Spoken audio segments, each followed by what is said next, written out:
بسم اللہ والحمد للہ والصلاة والسلام علی رسول اللہ صلی اللہ علیہ وسلم۔ قال اللہ تبارک و تعالی فی الکلامہ المجید والفرقان الحمید۔ اعوذ باللہ من الشیطان الرجیم، بسم اللہ الرحمن الرحیم۔ وَأَقِيمُوا الصَّلَاةَ وَآتُوا الزَّكَاةَ وَارْكَعُوا مَعَ الرَّاكِعِينَ۔ آمنت باللہ صدق اللہ العلی العظیم۔ الصلاۃ والسلام علیک یا سیدی یا رسول اللہ وعلی آلک واصحابک یا سیدی یا شفیعنا یوم الجزاء صلی اللہ تعالی علیہ وسلم۔ معزز مکرم سامعین و ناظرین، السلام علیکم ورحمۃ اللہ وبرکاتہ۔ آج ہم جس ٹاپک پہ مختصر سا گفتگو کرنا چاہتے ہیں، اور انشاءاللہ یہ کئی ویڈیوز میں اس ٹاپک پہ گفتگو کی جائے گی۔ ہمارے پاس کچھ سوالات بھی آئے ہیں، انشاءاللہ سجل کچھ ویڈیوز میں ان کے جوابات بھی دیے جائیں گے۔ تو آج جو ہمارا سلسلہ ہے وہ ہے زکوٰۃ، یعنی زکوٰۃ جو ہے، زکوٰۃ کی فرضیت، اس پر ہم تھوڑا سا آج گفتگو کریں گے۔ زکوٰۃ جو ہے، جس طرح بقیہ عبادات جیسے نماز ہے یا روزہ ہے یا حج ہے، تو حج صاحب استطاعت کے لیے مشروط ہے، اسی طرح زکوٰۃ بھی مشروط ہے، وہ ہم آگے گفتگو کریں گے۔ لیکن زکوٰۃ فرض ہے، جس طرح جہاں بھی نماز کا ذکر آیا ہے قرآن حکیم میں، وہاں زکوٰۃ کا ذکر آیا ہے۔ جیسے مذکورہ آیت جو ہم نے تلاوت کی ہے قرآن حکیم سورہ بقرہ آیت نمبر 43 میں، اللہ تبارک و تعالی فرماتا ہے وَأَقِيمُوا الصَّلَاةَ وَآتُوا الزَّكَاةَ، اور تم نماز قائم کرو اور زکوٰۃ ادا کرو۔ اور آگے فرماتا ہے اللہ تبارک تعالیٰ وَارْكَعُوا مَعَ الرَّاكِعِينَ، اور رکوع کرنے والوں کے ساتھ رکوع کرو۔ اسی طرح کے جہاں الفاظ ہیں، جہاں بھی نماز کا ذکر ہے وہاں پر زکوٰۃ کا ذکر ہے، یعنی زکوٰۃ بھی انسان پر، مسلمان پر، بندہ مومن پر فرض ہے، جس طرح اس پر نماز فرض ہے۔ جب وہ صاحب نصاب ہو، یعنی اس کے پاس اتنا مال ہو جس پہ زکوٰۃ فرض ہو جاتی ہے، انشاءاللہ ہم نصاب کا ذکر دوسری کلم میں کریں گے، تو اس وقت اس پر زکوٰۃ فرض ہو جاتی ہے، اور زکوٰۃ ادا نہ کرے تو وہ گناہ گار ہوگا۔ اور صرف گناہ گار ہی نہیں، تو آپ دیکھیں اس حضرت صدیق اکبر رضی اللہ تعالی عنہ نے زکوٰۃ نہ دینے والوں کے خلاف اعلان جہاد کیا تھا۔ یعنی حضرت صدیق اکبر رضی اللہ تعالی عنہ فرمایا کرتے تھے، اور جو کہتے تھے کہ جو شخص زکوٰۃ کا منکر ہے وہ حقیقت میں اسلام کا منکر ہے، اور وہ ارکان اسلام میں سے ایک رکن کا منکر ہو گیا تو وہ کبھی دوسرے رکن کا بھی منکر ہو سکتا ہے، اس لیے اس کے ساتھ جہاد کو جائز اور فرض قرار دیا گیا تھا۔ قرآن حکیم کی ان آیات کی وضاحت یا زکوٰۃ کی وضاحت جو ہے حدیث مبارکہ میں بھی ہے، جیسا کہ بخاری میں حدیث ہے، حدیث نمبر انٹرنیشنل نمبری کے مطابق 1395 1395 حدیث نمبر ہے بخاری میں، کہ اس حدیث کے راوی جو ہے وہ حضرت ابن عباس رضی اللہ تعالی عنہما ہے، کہ وہ فرماتے ہیں کہ ان النبی صلی اللہ علیہ وسلم بعث معاذا رضی اللہ عنہ الی الیمن، فرماتے ہیں کہ رسول پاک صلی اللہ علیہ وسلم نے حضرت معاذ بن جبل رضی اللہ تعالی عنہ کو یمن کی طرف بھیجا۔ یعنی حضور صلی اللہ علیہ وسلم نے حضرت معاذ رضی اللہ تعالی عنہ کو یمن کی طرف بھیجا، اپنا قاصد بنا کر کے، حاکم بنا کر کے یمن کی طرف بھیجا۔ یہ رسول پاک صلی اللہ علیہ وسلم نے کیوں بھیجا اور کیسے بھیجا؟ دیکھیے آگے کیا ہے حدیث کے الفاظ۔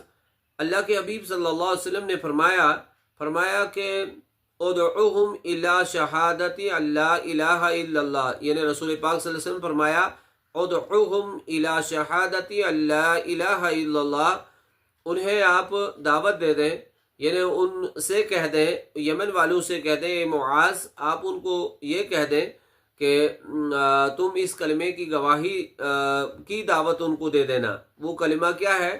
وہ کلمہ ہے لا الہ الا اللہ، یعنی اس کی گواہی کی دعوت دے دینا کہ وہ اس کا اقرار کریں۔ وانی رسول اللہ، اور نبی دو جہاں صلی اللہ علیہ وسلم نے فرمایا کہ اور میں اللہ کا رسول ہوں، اس کی دعوت دے دیں۔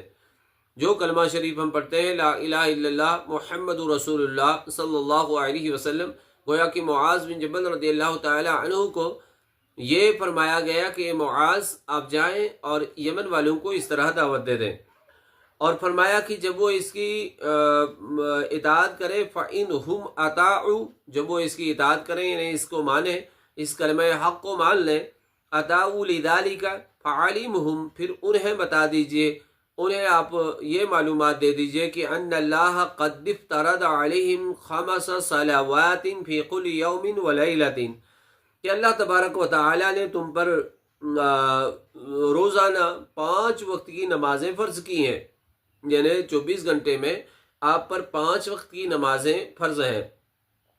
تو اگر وہ لوگ اس بات کو بھی مان لیں، یعنی معاذ بن جبل رضی اللہ تعالی عنہ سے یہ فرمایا گیا کہ اے معاذ فَإِنْ أَطَاعُوا لِذَلِكَ فَعَلِمْهُمْ، جب وہ اس بات کو مانے تو فَعَلِمْهُ أَنَّ اللَّهَ افْتَرَضَ عَلَيْهِمْ صَدَقَةً فِي أَمْوَالِهِمْ، فرمایا کہ جب اس بات کو مانے تو انہیں کہیں کہ آپ کے مال پر زکوٰۃ ہے، یعنی آپ کے مال پر کچھ صدقہ ہے، یعنی ان کے مال پر کچھ صدقہ فرض کیا گیا ہے، اور اس سے کیا کرنا ہے؟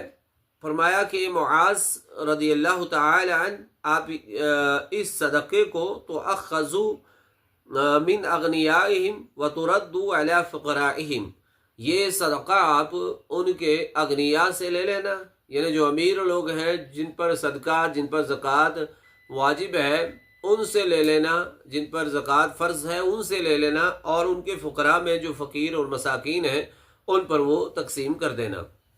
تو اس حدیث پاک سے بھی واضح ہو گیا کہ زکوٰۃ جو ہے بندہ مومن پر فرض ہے جس طرح نماز فرض ہے۔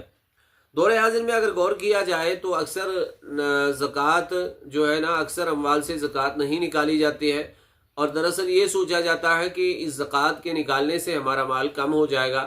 ایسا نہیں، قرآن حکیم میں اللہ تبارک تعالیٰ نے واضح طور پہ فرما دیا ہے کہ جب تم صدقہ کرتے ہو، آیت مبارکہ کا جو مفہوم ہے کہ جب تم صدقہ کرتے ہو، اس صدقہ کرنے کی وجہ سے آپ کے مال میں اضافہ ہوگا، آپ کا مال کم نہیں ہوگا، بلکہ آپ کو اس سے بہت زیادہ اجر دیا جائے گا۔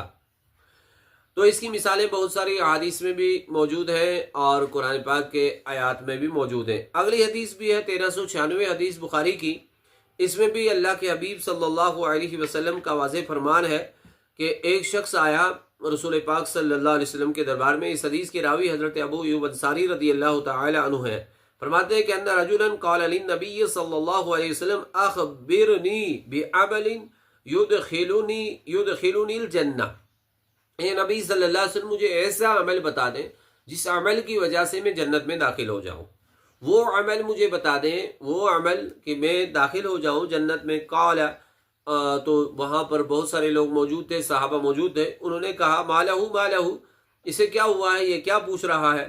وقال النبی صلی اللہ علیہ وسلم عرب مالہ، کہ رسول پاک صلی اللہ علیہ وسلم نے فرمایا یہ تو بہت اہم ضرورت ہے، یعنی جو یہ پوچھ رہا ہے یہ اہم ضرورت ہے، سنو اللہ کی عبادت کرو۔ یعنی اس بندے سے کہا تعبد اللہ ولا تشرک بہ شیئا، پہلی بات یہ فرمائے کہ آپ اللہ کی عبادت کرو اور اس کے ساتھ کسی کو شریک نہ کریں۔ تعبد اللہ ولا تشرک بہ شیئا، اللہ کی عبادت کرو اور اس کے ساتھ کسی کو شریک نہ ٹھہراؤ۔ وتقیموا الصلاۃ وتؤتوا الزکاۃ، اور آپ نماز ادا کریں، قائم کریں اور زکوٰۃ دیا کریں۔ اور تیسری بات جو فرمائی اس حدیث مبارک میں وتصل الرحم، اور آپ صلہ رحمی کریں۔ یہ 3 باتوں کا اس حدیث مبارکہ میں حکم دیا گیا ہے، جو حدیث نمبر 1396 ہے بخاری کی۔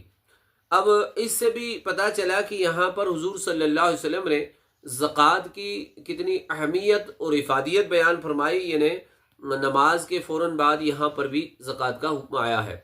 اس لیے جو بھی صاحب ثروت لوگ ہیں، چاہے وہ تجارت پیشہ ہیں، چاہے وہ کسی بھی بزنس میں کام کرتے ہیں، کوئی بھی بزنس ان کا ہے، یا دیگر کوئی نوکری کرتا ہے، ملازمت کرتا ہے، جس کے پاس مال جمع ہے، پیسہ جمع ہے، سونا چاندی ہے، دیگر اموال ہیں، انشاءاللہ ان کا ذکر ہم دوسری ویڈیو میں کریں گے۔ کن کن اموال پر زکوٰۃ فرض ہے ان تمام کا ذکر ہم کریں گے۔